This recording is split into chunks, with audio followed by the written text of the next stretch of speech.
بسم اللہ الرحمن الرحیم، السلام علیکم۔ میں ہوں سیبی کاظمی، آپ دیکھ رہے ہیں فیس بک اور یوٹیوب۔ آج 22 اپریل منگل کا دن ہے۔ اہم خبریں پہلے آپ کے سامنے رکھتا ہوں۔ ایک تو جو امریکی سینیٹر اپنے وطن پہنچ کر ایک بہت بڑا سرپرائز دے گئے کمپنی کو، اور اس کے اب نتائج بھی آ رہے ہیں۔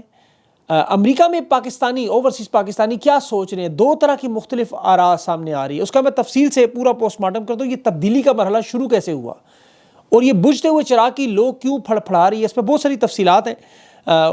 زیادہ ویلاگ اسی پر ہی ہوگا، باقی جو خبریں ہیں وہ بعد میں چلی جائیں، کیونکہ اس وقت عمران خان کی اڈیالہ جیل میں ملاقاتیں بھی ہیں، عدالتوں کے معاملے بھی ہیں، کیسز بھی ہیں بہت سارے۔ 2 بجے ملاقات کا وقت ہے جب آپ یہ ویلاگ دیکھ رہے ہیں۔ اس کے بعد جو اگلا انشاءاللہ آئے گا اس میں بہت ساری تفصیلات ہیں، جیسے علی مین گنڈا پور پہ جو دباؤ کا ایک نیا سلسلہ ہے، ناقابل ضمانت وارنٹ جاری ہوئے ہیں، تحریک انصاف کی خیبر پختونخوا میں تنظیمیں نو شروع ہو چکی ہے، اس کے علاوہ اور بہت ساری چیزیں، لیکن اس میں شاید ٹائم نہ ملے۔ آپ کو پتہ ہے میں ویڈیو کوشش کرتا ہوں 15 منٹ سے زیادہ نہ ہو۔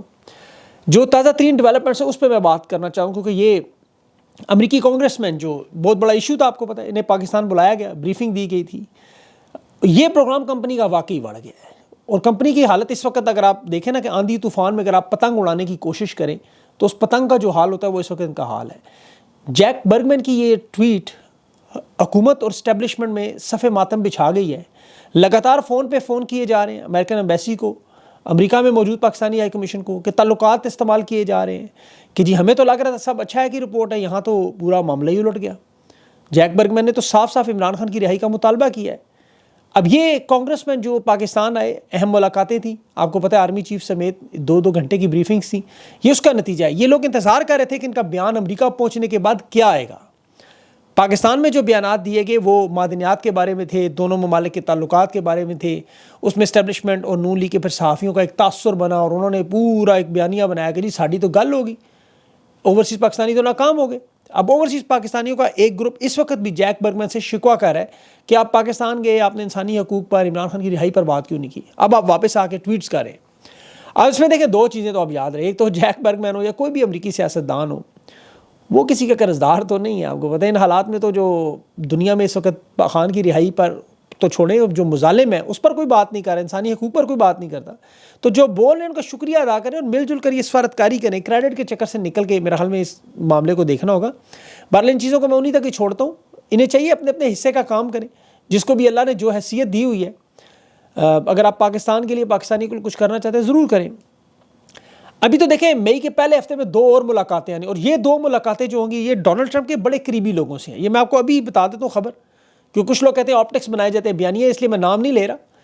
ان سے ان کو اسٹیبلشمنٹ کو بہت بڑا جھٹکا ملے گا۔ یہ جو سفارتکاری کی کوشش ہے یہ انہوں نے تو شروع کی تھی محسن نقوی سے، جو بری طرح ناکام ہوئی۔ جو ولسن، جیک برگمین، ان کی طرف سے ٹویٹس آ گئی، انٹرویوز آئے، اور پھر پاکستان وہ خود بھی آ گئے۔ لیکن امریکہ میں بھی یہ کوشش جاری ہے، یہ رکی نہیں ہے، یاد رکھیں۔ اور یہ یاد رکھیں کہ ماضی میں تو ان کے پاس افغانستان کا معاملہ تھا جو کہ فیل ہو چکا ہے، افغانستان امریکہ کے تعلقات بن چکے ہیں۔ ابھی جو پاکستان بلائے گئے، بلکہ اب تو امریکہ نے ان پر دباؤ ڈالا ہو کہ اسحاق ڈار کو جو افغانستان بھیجا گیا، اب ان کے پاس جو معدنی ذخائر کا کارڈ تھا اس کی تفصیل آپ کے لیے جاننا بڑا ضروری ہے، تاکہ بہت سارے لوگوں کے دماغ کی کھڑکیاں کھل جائیں۔ پہلے تو پاکستان کے قانون میں 18ویں ترمیم کے بعد، پہلے بھی تھا بعد میں بھی، اب معدنیات صوبائی حکومت کا استحقاق ہے، وفاق یا اس پر دستخط نہیں کر سکتی۔ جو بھی ایسا کام کریں گے یہ 2 نمبری ہوگی۔ اسٹیبلشمنٹ جو پرانا منجن بیچتی رہی، جیسے سی پیک گیم چینجر بنا کے بیچا گیا، سونے کی چڑیا ہے جی، پاکستان کی دنیا بدل جائے گی، ادھر ادھر کو ہو جائے، کچھ بھی نہیں ہوا، ادھر کو ادھر ہی پڑا ہوا۔ 93% اس میں بھی چین کو حصہ ملتا رہا۔ عمران خان وہ معاہدے ٹھیک نہ کراتا تو آئی پی پی سے تباہی چڑھ جانی تھی۔ البتہ سی پیک کے جو اتھارٹی انچارج تھے ان کے پاپا جانس پیزے ضرور بن گئے۔ اب تو خیر چین کے انجینئرز آتے ہی نہیں، آپ کو پتہ ہے۔ پھر ایس آئی ایف سی کا معاملہ جی، بنجر زمینوں کو آباد کریں گے، ہریالی ہوگی، فصلیں ہوں گی، ایکسپورٹ کریں گے، بیچیں گے، وہ شیخ چلی والے خواب جو ہے نا وہ سارے لایا تو انڈے ہی ٹوٹ گئے۔ تو یہی حالات ہیں۔ کپاس کی پیداوار میں دنیا میں 5واں بڑا ملک پاکستان، آج کپاس کی درآمد میں 60% اضافہ ہو گیا، $3 ارب سے زیادہ کی کپاس باہر سے منگوائی جا رہی ہے۔ اور جو مقامی سطح پر کپاس اور سوئی دھاگا ہے اس میں 18% جنرل سیلز ٹیکس لگ گئے، باہر سے منگوا کے اندازہ کریں، جو منگوائیں باہر سے تو وہ فری ہے۔ گندم کے حالات آپ کو پتہ ہے، $3-4 ارب کی گندم کا شارٹ فال ہو، $3-4 ارب کی۔ انہوں نے گرین انیشیٹو کے نام پہ جی کہ ہم فصلیں ایکسپورٹ کریں گے، وہ معاملہ کھل گیا، جس طرح معدنیات کا منجن۔ اب معدنیات میں ایک کان بھی اگر آپ کھودیں معدنیات نکالنے کے لیے تو پاکستان جیسے ملک میں 15 سال چاہیے، یہ میں نے پوری اس پہ ریسرچ کی ہے۔ ذخائر کی موجودگی، پھر لائسنس کے لیے اجازت، پھر ڈھانچے کی انفراسٹرکچر کی تعمیر، پھر سڑکیں، مشینری، لیبر، کیمپ، پانی کا انتظام، یہ پھر اس کی کوالٹی اگلے 3-4 سال چیک کرتے رہنا، تجربات کرتے رہنا. اس کے بعد پھر کہیں آپ جا کے کہہ سکتے ہیں جی 5-6 سال بعد کہ وہ باہر نکلنے کے قابل ہے، وہ سونا، تانبا، لیتھیم جو بھی ہو، پھر آپ اسے بیچیں گے، برآمد کریں گے. اس سارے پروسیس میں پاکستان جیسے ملک میں 15 سال چاہیے. اس کے لیے انفراسٹرکچر یعنی ایک شہر کے اندر ایک پورا شہر بنانا پڑتا ہے. تو یہ اب سوچ کہہ رہے ہیں کہ جو خام مال ہے وہی کسی طرح بیچ دیں، جو پیسے ملنے ہیں مل جائیں. اب 10 سال پہلے آپ کو یاد ہوگا چنیوٹ میں شہباز شریف نے سونے کے ذخائر بھی نکالے تھے، کدھر ہیں وہ؟ بلکہ کیکڑا مان کا تیل بھی آپ کو پتہ ہے یہ منجن بیچنے کی بڑی کوشش کی گئی تھی. تو یہ واردات تو خیر پرانی یہ چلتی، لیکن اب یہ لوگ خام مال کا جو سودا کرنے کی کوشش کریں اس میں بھی اربوں ڈالرز موجود ہیں، یہ اس میں کوئی دو رائے نہیں. لیکن وہ کر سکتا ہے کون؟ امریکہ جیسا ملک یا چین جیسا ملک. اب یہ دونوں ممالک جو غیر ترقی یافتہ ممالک میں دیکھیں طاقت کے ذریعے یا قرضوں کے جال کے ذریعے وہاں لیتے رہے. عوامی حکومت ہو، جمہوریت ہو، مضبوط ملک ہو، وہاں تو معاہدہ ہوتا ہے نا، طاقت کا توازن برابر. جیسے کینیڈا میں ہے، امریکہ کی پارٹنرشپ ہے، آسٹریلیا کے ساتھ ہے، نایاب معدنیات ہے. چلی میں دیکھیں لیتھیم کی سرمایہ کاری ہوتی ہے، وہاں امریکہ نے چلی کی بہت سی کمپنیوں کے ساتھ اس طرح کے پارٹنرشپ کیے ہوئے ہیں. اب وہاں ماحولیات کا مسئلہ ہے. اچھا ماحولیات میں یاد رکھیں پاکستان دنیا کا واحد ملک بن گیا جہاں ماحول سب سے زیادہ تباہ ہوا. یہ جو اولا، یہ ژالہ باری نظر آ رہی ہے، اسی کی ایک سلسلے کڑی ہے. اچھا امریکہ نے عراق سے بھی تیل اور آپ کو پتہ ہے معدنی وسائل نکالنے کی کوشش کی، وہاں کمپنیاں متحرک نہیں، لیکن وہاں پر امن نہیں تھا، شراکت داری نہیں تھی، کوئی فائدہ نہیں ہوا. افغانستان میں بھی یہی تھا، انہوں نے سروے کیا کہ یہاں کھربوں ڈالرز موجود ہیں، لیکن ہوا کیا؟ جنگ لگ گئی، عدم استحکام آیا، وہاں سے معدنیات نہیں نکل سکیں. اب یہاں پر اسٹیبلشمنٹ نے کوشش کی کہ ایک تیر سے دو شکار کریں، امریکہ کو معدنی دولت دکھا کے دباؤ ختم کریں، اور دوسری طرف یہ بل خیبر پختونخوا کی حکومت سے پاس کروا کے وہاں تحریک انصاف کی مقبولیت ختم کر دیں. وہاں پاکستان تحریک انصاف کے نام سے ایک نئی جماعت سامنے لے آئے، لیکن وہ بل ابھی خیبر پختونخوا کے ممبران اس پہ ڈٹ گئے، عوام نے سوشل میڈیا پہ دباؤ ڈالا. اور دوسرا مسئلہ جو انہیں امریکہ کا معدنیات کا معاملہ، وہ انہیں پتہ چلا 7 سے 15 سال کا پروجیکٹ ہے. اس دوران امریکہ کو پتہ ہے پاکستان میں تو کچھ بھی ہو سکتا ہے، اور پھر امریکہ یہ بھی جانتا ہے کہ پاکستان کی عوام میں ان کے لیے نفرت کا لیول کیا ہوگا اگر زبردستی معدنیات وہاں سے نکالنے کی کوشش کی. تو یہ تو خیبر پختونخوا افغانستان والا معاملہ بن جائے گا.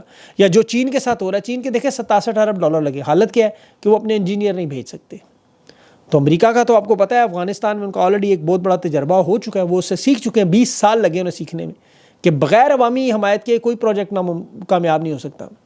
پھر یہ اسٹیبلشمنٹ پر اعتماد بھی نہیں کرتے. یہ آپ یاد رکھیے گا بات، ماضی میں پوری ایک ہسٹری ہے ان کی، ڈبل گیم کا ایجنٹ ہونے کا پاکستان میں ہمیشہ الزام لگتا رہا. یہ ہمیشہ کہتے رہے کہ ہم نے پاکستان کو اربوں ڈالر کی امداد دی، بغیر یہ قرض نہیں تھا، امداد. چین جو کچھ دیتا ہے وہ قرض دیتا ہے، اس پہ سود بھی لیتا ہے، لیکن امریکہ جو اربوں ڈالرز کی امداد دیتا ہے اس کے باوجود پاکستان کی عوام میں وہ تاثر نہیں بنا. جس طرح چین کا جی ہمالیہ سے اونچی، شہد سے میٹھی دوستی ہوتا ہے، امریکہ کے بارے میں آپ کبھی نہیں سنیں گے. یہاں پر جمہوریت کے فروغ کے لیے منصوبے شروع کرنے پڑے، آپس میں جوڑنے کے لیے، خواتین کے لیے، تعلیم کے لیے. الیکشن تک امریکہ نے پیسے دے کے کروائے کہ یہ عوامی سطح پر نفرت کا لیول کم ہو. اور جو بائیڈن عمران خان کی جو حکومت گرانے کا، رجیم چینج کرنے کا جو معاملہ ہوا، جسے عوام دیکھ رہی ہے کہ رجیم چینج کے بعد ہوا کیا. اب یہی معلومات امریکہ کی ایجنسیوں کے پاس بھی ہے، ان کے سفارتخانوں کے پاس بھی ہے کہ پاکستان کی عوام کیا تاثر رکھتی ہے امریکہ کے بارے میں، بائیڈن کی حکومت نے کیا کیا. یہ جو کانگریس کا وفد آیا، جیک برگمین تھا اس میں، یہ ایک ریٹائرڈ آرمی جرنیل، ایسے پتہ ہے جرنیل سے کیسے آپریٹ کیا جاتا ہے، اور یہ باقاعدہ بریفنگ لے کے ہوم ورک کر کے آتے ہیں. امریکی سفارت خانے نے بلایا ہوا تھا، خفیہ ایجنسیوں نے معلومات دی ہوئی تھی کہ رجیم چینج کے بعد جو تباہی بربادی تحریک انصاف کے ساتھ ہوئی، نشان ان کا چھینا گیا، الیکشن ان کا چھینا گیا، چوری کر لیا الیکشن کی، خواتین کے ساتھ کیا کیا ہوتا رہا، سیاسی رہنماؤں سے کیسی پارٹیاں بدلائیں، سوشل میڈیا پہ کریک ڈاؤن کیا ہوا، صحافیوں کے ساتھ کیا ہوا، خان بے گناہ کیسے جیل میں. یہ سارے معاملات بڑی اچھی طرح ڈیٹیل سے انہیں پتہ ہے.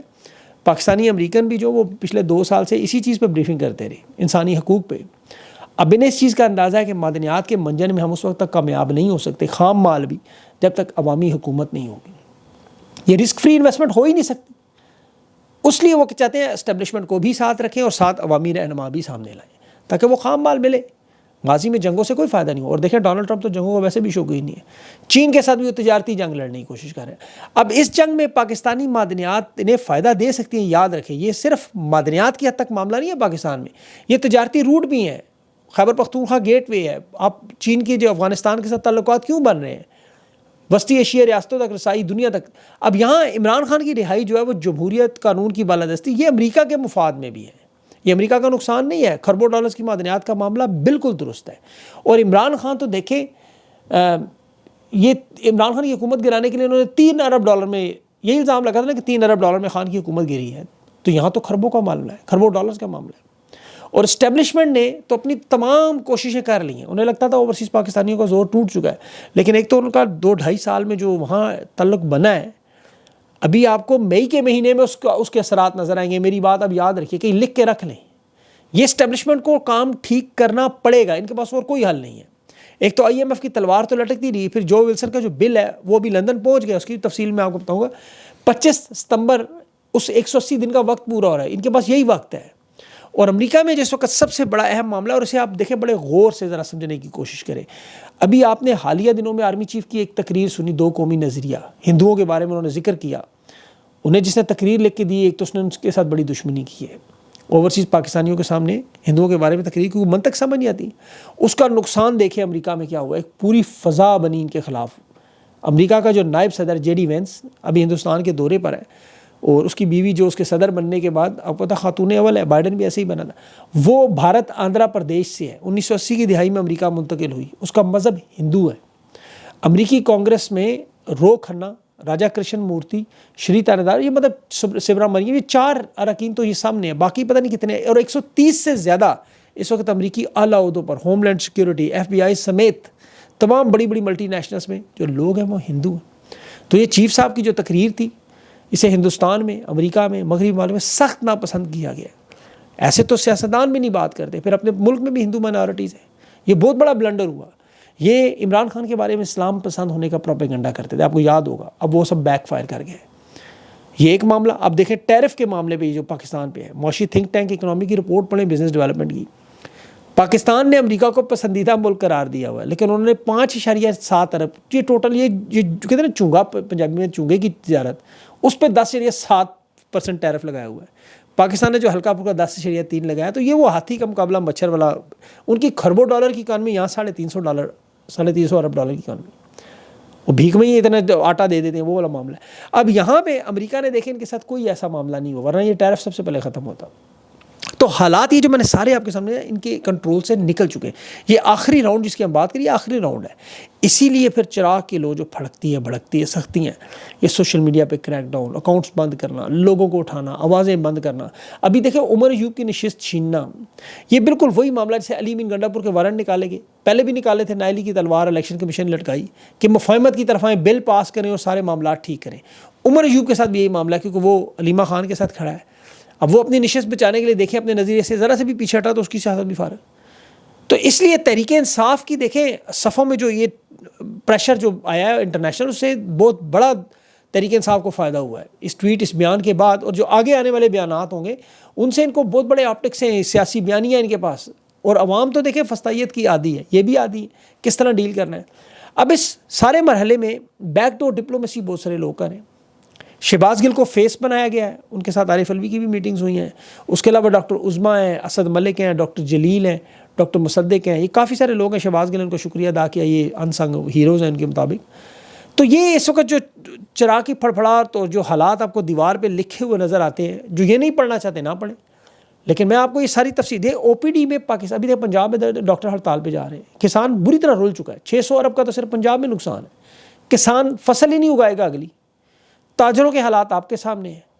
اور یہاں پہ ساری کی ساری طاقت کا زور ایک چیز پہ لگایا جا رہا ہے کہ خان کو آئسولیٹ کیسے کرے تنہا, اس کے خاندان سے وکلا سے بس ملاقاتیں نہ ہوں. آئین قانون بے شک جائے بھاڑ میں, ہر حربہ استعمال کریں گے. آج علیمہ خان نے جو باتیں کی کہ اڈیالہ جیل میں ایک کرنل ہائی کورٹ کے ججز کی بات نہیں مانتا, اور ہم ہائی کورٹ میں ججز کا ساتھ دینے کے لیے آئے ہوئے ہیں. ابھی صنم جاوید کے کیس میں سپریم کورٹ کا جج جسٹس ہاشم خان کیا کہہ رہا تھا کہ 1 سال بعد آپ کو یہ کیس ابھی یاد ہے دوبارہ بنانا. وہ کہہ رہے تھے تو کل میرا نام بھی 9 مئی کے مقدمات میں ڈال دیں گے.